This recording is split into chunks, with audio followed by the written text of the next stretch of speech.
La UDI se apresta a vivir una elección inédita en su historia. Por primera vez, por elección de sus militantes, va a elegir a su nuevo presidente o presidenta. Jacqueline Van Rysselberghe, Felipe Ward y Jaime Belolio estarían en esta disputa. Vamos a conversar precisamente con uno de quienes aparece como aspirante a dirigir la UDI, el diputado Jaime Belolio. Diputado, muy buenas noches. Buenas noches, Daniel, ¿cómo estás? Muy bien. ¿Con qué ideas o con qué posicionamiento pretende convencer a los militantes de la UDI de que es una mejor alternativa que la senadora Van Rysselberghe o que el diputado Ward? Mira, hoy día, de hecho, acabamos de lanzar nuestros ejes programáticos y nuestras ideas. Yo creo que lo principal que buscan hoy día los militantes, que buscan todos los partidos, es cuál es el modelo que quieren hacer. Recién escuchábamos a Burgos, escuchábamos a Lago. La pregunta ya no es cómo, sino que la pregunta sobre todo, ¿para qué? Y eso es lo que nosotros hoy día quisimos empezar, la pregunta del ¿para qué? Queremos una propuesta para Chile. Y en segundo lugar, vemos que hoy día la política obviamente ha cambiado muchísimo. Ya no es, y aquí no estoy de acuerdo con Ricardo Lago, no es la política añeja, no es la política de los 90. Ese ciclo antiguo de la política ya se acabó. Hoy día la cancha es distinta. Pueden haber interpretaciones distintas sobre el pasado, pero sobre todo lo que hoy día nos diferencia, los adversarios ideológicos tienen que ver con el futuro. Y allí es donde nosotros creemos que tenemos una ventaja competitiva. ¿Por qué? Porque fuimos entrenados en esas canchas. No solamente estar a la defensiva, sino que también estar en el mediocampo y en la delantera. Y hemos denominado a esta idea que queremos ofrecer para el país, que se construyó a muchas manos, y hoy día estos trabajos programáticos que van a hacer también en regiones, un progreso sostenible. Y ese progreso sostenible tiene tres ejes, que tiene que ver con una sociedad de oportunidades, con una sociedad de colaboración y una sociedad de integración. Y a partir de ello, entonces, hay ya propuestas más concretas. Por ejemplo, de priorizar a aquellos más vulnerables, el Sename, después otro en términos de oportunidades también, obviamente, la calidad de la educación, algunas otras temáticas que no estaban en el pasado, las ciudades, qué pasa con la segregación en las ciudades, qué pasa, cómo nos encontramos, la calidad de vida, o sea, un montón de temas que hoy día comenzamos, como te digo, había más de 90 personas que están trabajando en este minuto, de hecho así yo me tengo que sumar un ratito más, y vamos a replicar esto mismo en muchas regiones porque queremos ofrecerle al país, desde la UDI, un proyecto de futuro. Diputado, el futuro es importante, pero también los partidos tienen que hacerse cargo de su historia. ¿Cómo se plantea su candidatura frente a la dictadura y frente a la participación de la UDI en el régimen militar? Mira, precisamente uno de los puntos que nosotros queremos es tener una propuesta de vista hacia el futuro, porque hoy día la sociedad chilena no está dividida en cuanto al 73, la vieja política lo está. Y a veces lo que nos pasa en la centro derecha es que pisamos el palito de la izquierda de manera permanente, y uno lo ve en el Congreso, que cada vez que la nueva mayoría no tiene acuerdo, es decir, en todos los proyectos, recurren a la dictadura. De manera permanente. Entonces aquí tiene que haber un estándar de la UDI, que yo creo que existe además, y es recalcarlo con más fuerza. Nadie puede justificar una violación a los derechos humanos. Se condenan todas las que ocurrieron en Chile en el pasado, las que ocurrieron en el mundo en el pasado, y las que ocurren hoy en el presente, y las que ocurrirán en el futuro, que queremos combatirlas. Entonces ahí quien tiene que dar explicaciones es más bien la izquierda. Ahora, si hay algunos que al interior de la UDI quieren hacer de la elección interna el plebiscito del 88, bueno, nosotros queremos tener una vista puesta en el futuro. Lo que los chilenos quieren es una sociedad de colaboración, de oportunidades, en donde realmente se defienda la dignidad humana, y esa dignidad humana no es solamente defender al que está por nacer, sino que también es durante toda la vida de las personas, hacernos cargo de las pensiones, de la habitabilidad, del lugar donde viven, de delincuencia. O sea, son muchos temas que antes parecían que no eran los prioritarios, pero que hoy día sí lo son, y ahí es donde nosotros queremos sintonizar con el sentido común de las personas. Pero, por ejemplo, una directiva suya solidarizaría con un militante que sea procesado por un caso de derechos humanos, concurriendo a su lugar de detención, como lo hizo la directiva de Ernesto Silva, por poner un ejemplo muy concreto?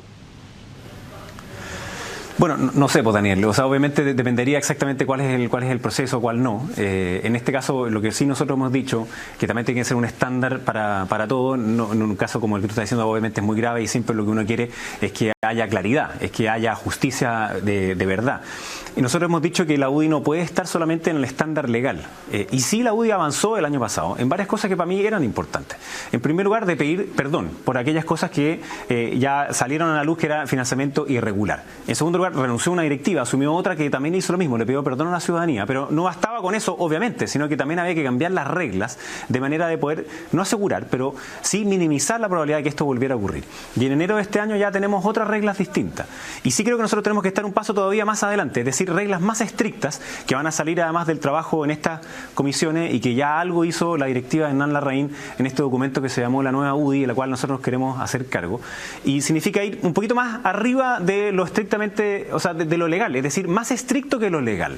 Y por ejemplo, si alguien que está formalizado, a mí me parece que tiene que congelar su militancia. Eso en ningún caso significa que sea culpable o que nosotros buscamos que sea culpable, pero sí que entonces pueda dedicarse a su tema judicial y que el partido también se dedique a su función, que es interpretar y representar a una mayor parte de los chilenos. Y alguien que está condenado, le pongo el caso del ex senador Jovino Noboa, ¿debería mantenerse al mando de la Fundación Jaime Guzmán? Mira, yo creo que cualquier militante, como te decía, que está formalizado, tiene que congelarse su militancia, y si hay una sanción en los tribunales, bueno, va a depender obviamente del Tribunal Supremo de la UDI, pero a mí me parece que sí, una persona que tiene una condena en un tribunal de justicia también tiene que tener alguna sanción interna, y dependiendo de la gravedad de la medida, bueno, es lo que vaya a ocurrir con el Tribunal Supremo, pero eso es una medida que, por supuesto, tiene que concurrir el Tribunal Supremo y no me correspondería a mí como presidente.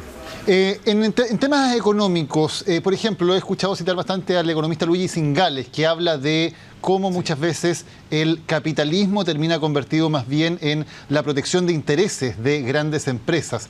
¿La UDI ha caído demasiado en eso, más que en proteger el capitalismo o el libre mercado, en proteger los beneficios que obtienen algunos grandes empresarios?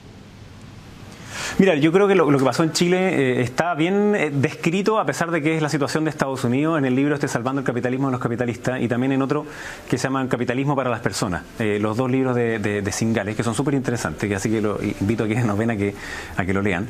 Y es que hubo un grupo de personas que era contrario a la apertura económica en los 80, después fueron súper favorables a la apertura económica en los 90 porque les significaba flujos, pero en algún minuto empezaron a cachar que tenían que levantar barreras porque querían permanecer en su situación.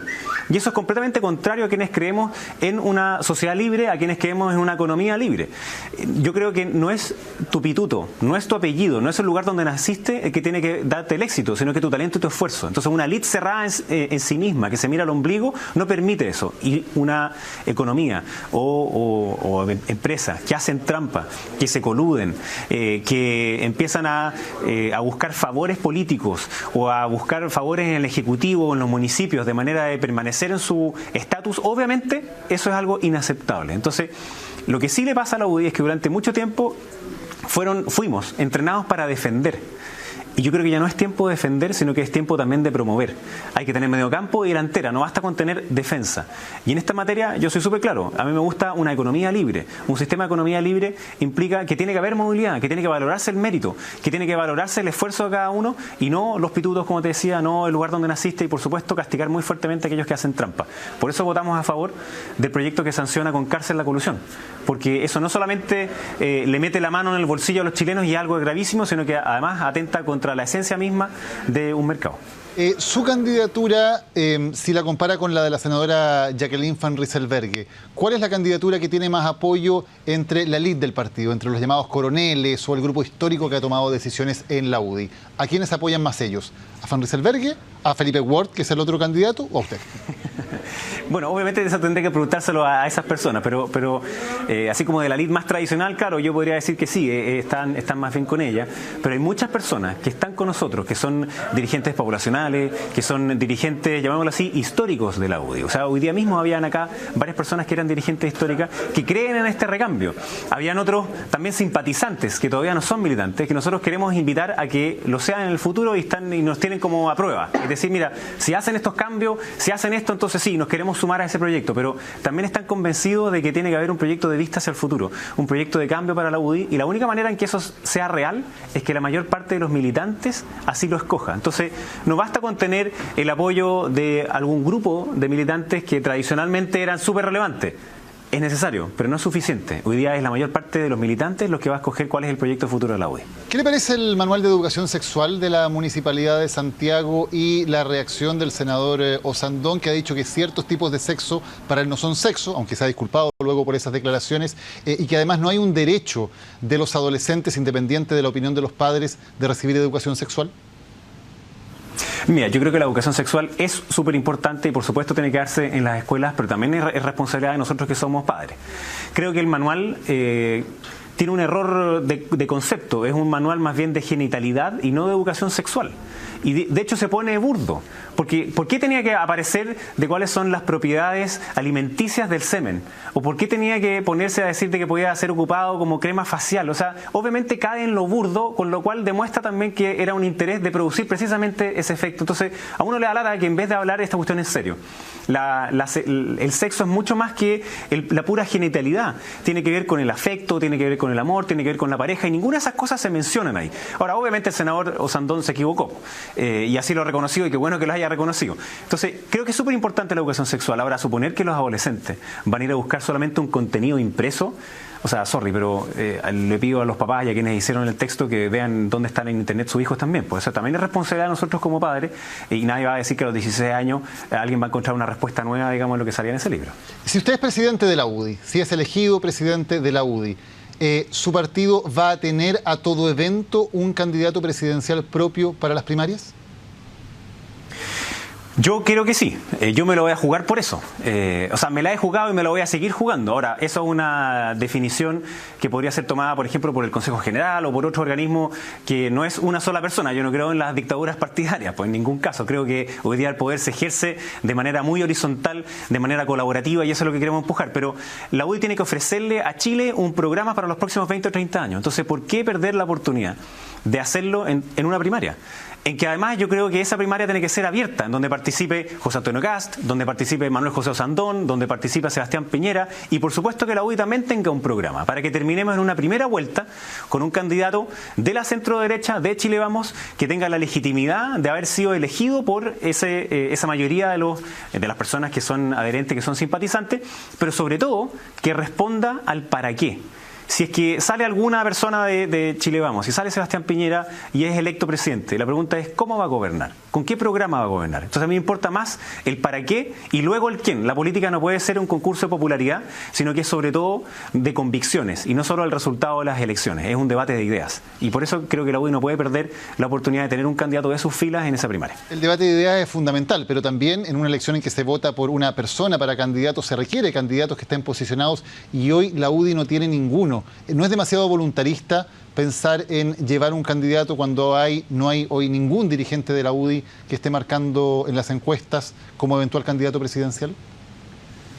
Es que ahí yo tengo una diferencia, porque si uno se preocupa solamente de las elecciones, solamente de las encuestas, entonces suele olvidarse de sus convicciones. Y a mí me parece que primero cuando te fijas en tus convicciones, después le sigue el resultado de las encuestas y de las mismas elecciones. Entonces primero la UDI tiene que responder al para qué, que es lo que nosotros hemos iniciado acá, y queremos por supuesto dárselo al presidente del partido, porque esto se lo vamos a entregar antes del 26 de noviembre. Queremos que sea parte del proyecto de la UDI, que sea parte de este programa presidencial de la UDI, y después de definir ese para qué, bueno, busquemos quién. Y yo no tengo miedo de que vaya un candidato de la UDI que quizás no marquen las encuestas hoy, o que quizá el día que comiencen las primarias diga, mire, va a haber otro que tiene más chance. No, porque lo importante son cuáles son las ideas que se van a poner arriba de la mesa, que van a ser las que nos permitan gobernar en los próximos años. Jaime Belolio, diputado, candidato a la presidencia de la UDI, gracias por haber conversado hoy con CNN Chile. Buenas noches. Y gracias, Daniel. Chao.